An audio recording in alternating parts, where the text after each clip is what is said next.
अष्ट चिरंजीवी कौन कौन है? कहानी उन लोगों की जो हमेशा जीवित रहेंगे, कोई वरदान तो कोई शाप के कारण कभी मरेगा नहीं। ग्रंथों में हैं 8 ऐसे पात्र जो अमर हैं, अष्टचिरंजीवी यानी 8 पात्र जो हमेशा जीवित रहेंगे और इन्हें कभी बुढ़ापे का सामना नहीं करना पड़ेगा। अमर होने का वरदान मिला था हनुमान जी को, माता सीता ने दिया था। अजर अमर होने का वरदान रावण के भाई विभीषण भी है। अष्टचिरंजीवियों में शामिल अश्वत्थामा। महाभारत के अनुसार गुरु द्रोणाचार्य के पुत्र का नाम अश्वत्थामा था। द्वापर युग में हुए युद्ध में अश्वत्थामा ने कौरवों की ओर से युद्ध किया था। उस समय अश्वत्थामा ने ब्रह्मास्त्र छोड़ दिया था, वह इसे वापस नहीं ले सका। इस वजह से श्री कृष्ण ने उसे पृथ्वी पर भटकते रहने का शाप दिया था। राजा बलि भक्त प्रहलाद के वंशज हैं। भगवान विष्णु के अवतार वामन देव को अपना सब कुछ दान कर किया था। इनकी दानशीलता से प्रसन्न होकर भगवान विष्णु ने इनके द्वारपाल बन गए थे। वेद व्यास, अथर्ववेद, सामवेद और यजुर्वेद का संपादन किया था। इनका पूरा नाम कृष्ण द्वैपायन है।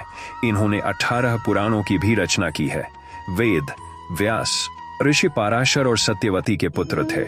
हनुमान त्रेता युग में अंजनी और केसरी के पुत्र के रूप में हनुमान जी का जन्म हुआ था। हनुमान जी माता सीता की खोज में लंका तक पहुंच गए। देवी सीता को श्री राम का संदेश दिया था। इससे प्रसन्न होकर सीता ने इन्हें अजर अमर रहने का वर दिया। विभीषण रावण के छोटे भाई विभीषण को भी चिरंजीवी माना गया है। विभीषण ने धर्म अधर्म के युद्ध में धर्म का साथ दिया। विभीषण ने रावण को बहुत समझाया था कि वह श्री राम से बैर न करें, लेकिन रावण नहीं माना। रावण के वध के बाद श्री राम ने विभीषण को लंका सौंप दी थी। कृपाचार्य महाभारत में कौरव और पांडवों के गुरु कृपाचार्य बताए हैं। वे परम तपस्वी ऋषि हैं। अपने तप के बल इन्हें भी चिरंजीवी माना गया है। परशुराम भगवान विष्णु के दशावतारों में छठा अवतार परशुराम का है।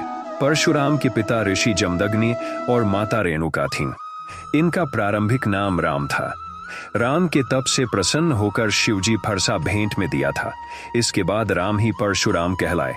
परशुराम का उल्लेख रामायण और महाभारत दोनों ग्रंथों में है। ऋषि मार्कंडेय सप्त चिरंजीवियों के साथ ही 8वें चिरंजीवी हैं। ऋषि मार्कंडेय अल्पायु थे। उन्होंने महामृत्युंजय मंत्र की रचना की और तप करके शिवजी को प्रसन्न किया। शिवजी के वर से वे चिरंजीवी हो गए। कल की अवतार का पदार्पण 2028 तक अपेक्षित है। घोर कलयुग संधिकाल की जिस अवस्था से हम गुजर रहे हैं, उसका अंत अब निकट ही है। क्यों? अधर्म इस समय लगभग चरम सीमा पर है। धर्म की पुनर्स्थापना का समय हो चला है।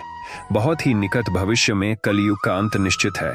घर की बहू बेटियों से पूछिए, वह शाम के बाद घर से बाहर निकलने में कितना सुरक्षित महसूस करती हैं। भारतीय दर्शन अनुसार धर्म की पुनर्स्थापना अवतार के बिना संभव नहीं।